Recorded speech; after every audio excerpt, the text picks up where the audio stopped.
कार्यकर्त्यांना सांभाळण्याच्या आधी स्वतःला कसं सांभाळावं हे आजही मला समजत नाही आहे. चंदगड पॅटर्न म्हणून तो महाराष्ट्रभर उचलून धरण्यात आला. याला आशीर्वाद आदरणीय पवारसाहेबांनी अजितदादांनी दिला.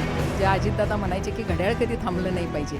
जवळजवळ 5-6 दिवसापूर्वी दादांचा स्वतः मला फोन आला आणि दादांनी पूर्ण चौकशी केली. अशाच नवनवीन अपडेट्ससाठी डिजिटल कोल्हापूर चॅनेलला सबस्क्राईब करायला विसरू नका. आमच्या फेसबुक इन्स्टालाही नक्की फॉलो करा. नमस्कार, मी राहुल सडोलीकर आणि तुम्ही पाहायला सुरुवात केली आहे डिजिटल कोल्हापूर. जिल्हा परिषदेची रणधुमाळी पेटलेली आहे, कारभारी मैदानामध्ये उतरलेली आहेत. मी चंदगड परिसरामध्ये आहे आणि इथं माझ्यासोबत नंदिनीताई बाभुळकर आहेत. आपण त्यांना विचारूया, मॅडम काय परिस्थिती आहे, काय वातावरण आहे? कारण आता सगळे एकत्र येऊन लढत आहेत आणि एक मोठं उद्दिष्ट गाठून लढण्याच्या दृष्टीनं आपल्या सगळ्यांच्या रणनीती आहेत. काय वाटते तुम्हाला? चंदगड गडिंग्लज आजरा या तिन्ही मतदारसंघात आमच्याकडे 9 जिल्हा परिषद आणि 18 पंचायत समिती येतात. आम्ही काहीच दिवसापूर्वी नगर परिषदेला एक निर्णय घेतला दोन्ही राष्ट्रवादी एकत्र लढण्याचा आणि एक चंदगड पॅटर्न म्हणून तो महाराष्ट्रभर उचलून धरण्यात आला.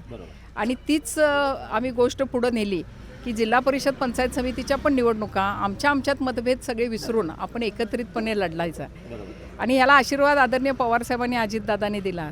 दुर्दैवाने फार मोठं संकट आमच्या राष्ट्रवादी पक्षावर कोसळलं आणि अजितदादा अचानक निघून गेले. पण आम्ही जो निर्णय घेतला आहे घड्याळ चिन्हावर, त्याबद्दल मी सर्व मतदारांना आता विनंती करतोय की ह्या 9 जिल्हा परिषदेत आणि पंचायत समितीत आम्ही सर्वसामान्य कुटुंबातल्या आमच्या कार्यकर्त्यांना संधी देण्याचा प्रयत्न केलेला आहे. ही कार्यकर्त्यांची निवडणूक आहे, त्यामुळे आम्ही जनतेला विनंती करायला लागलो आहे की ह्या सर्वसामान्य कुटुंबातून आलेल्या ह्या उमेदवारांना आपण साथ द्यावी. ही तुमच्या विकासासाठी काम करणार आहेत. आम्ही फक्त विकासाच्या नावावर मतं मागणार आहे. आम्ही कुठल्याही जाती धर्माच्या आधारे इथं मतदान मागणार नाही आहे. आणि हा पुरोगामी शाहू फुले आंबेडकरांचा विचार जर जिवंत ठेवायचा असेल, आज अजितदादांना जर खरी श्रद्धांजली व्हायची असेल, तर ह्या जनतेनं घड्याळ ह्या चिन्हासमोरचं बटन दाबून आमच्या सर्व उमेदवारांना मताधिक्यानं जिल्हा परिषद व पंचायत समितीवर पाठवावे, हीच सर्वांना एक मनपूर्वक विनंती आहे. मॅडम, मला तुम्हाला विचारायचं आहे की अजितदादा पूर्ण ताकदीनं या सगळ्या निवडणुकांमध्ये उभे होते, जसं ते विधानसभेला उभे होते. दुर्दैवानं, अतिशय दुर्दैव आहे, महाराष्ट्राच्या राजकारणाचं ते दुर्दैव आहे. आज अजितदादा आपल्यामध्ये नाही आहेत. कार्यकर्त्यांच्या भावना अतिशय संवेदनशील आहेत, त्यांना तुम्ही कसं सांभाळताय? कार्यकर्त्यांना सांभाळण्याच्या आधी स्वतःला कसं सांभाळावं हे आजही मला समजत नाही आहे. म्हणजे अजितदादांचा उल्लेख भूतत्व काळात करायला आज जीव उचलत नाही आहे. पण तरी पण या परिस्थिती कुठेतरी स्वीकारली पाहिजे. जे अजितदादा म्हणायचे की घड्याळ कधी थांबलं नाही पाहिजे. त्यामुळं आज या निवडणुका आहेत, तोपर्यंत आम्ही सर्वांनी आमचं दुःख थोडंसं बाजूला सारलं आहे.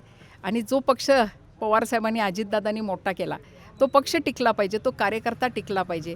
त्यासाठी येणाऱ्या आठवड्यात हा अजितदादांचाच विचार घेऊन आम्ही जनतेसमोर जाऊन एक श्रद्धांजली म्हणून या आमच्या वाटणीला ज्या 9 सीट आलेल्या आहेत, त्या 9च्या 9 जिल्हा परिषद निवडून देऊन त्यांना एक श्रद्धांजली अर्पण करायचा एक चंग सर्व कार्यकर्त्यांनी बांधलेला आहे. एक प्रचंड पोकळी आज नुसतं राष्ट्रवादी पक्षात नाही तर अवघ्या महाराष्ट्रात निर्माण झालेली आहे. त्यांच्यासारखा एक परखड आणि जनतेचं काम करणारा नेता, मी तुम्हाला फक्त थोडक्यात सांगेन की जवळजवळ 5-6 दिवसापूर्वी दादांचा स्वतः मला फोन आला आणि दादांनी पूर्ण चौकशी केली की बाबा तुम्ही कुठल्या चिन्हावर लढणार आहे. म्हणजे एवढा हँड्स ऑन नेता म्हणतात. म्हणजे आपलं एक कोल्हापूर जिल्ह्याचं शेवटचं टोक असलेलं गडिंग्लज आजरा, पण आमच्या पक्षाचा नेता स्वतः फोन करून सगळी माहिती घेतो. म्हणजे 100 हातींचं बळ आल्यासारखं होतं. अशा नेत्याला आम्ही मुकलो आहे. ह्याचं एक प्रचंड दुःख सर्व कार्यकर्त्यांना आहे आणि ह्याच्यातून सावरणं लवकर काय कुणाला शक्य नाही आहे. नक्कीच मॅडम, आपल्याला पूर्ण शुभेच्छा, मनापासून शुभेच्छा. आणि तुम्ही वेळ दिला त्याबद्दल धन्यवाद. Thank you so much.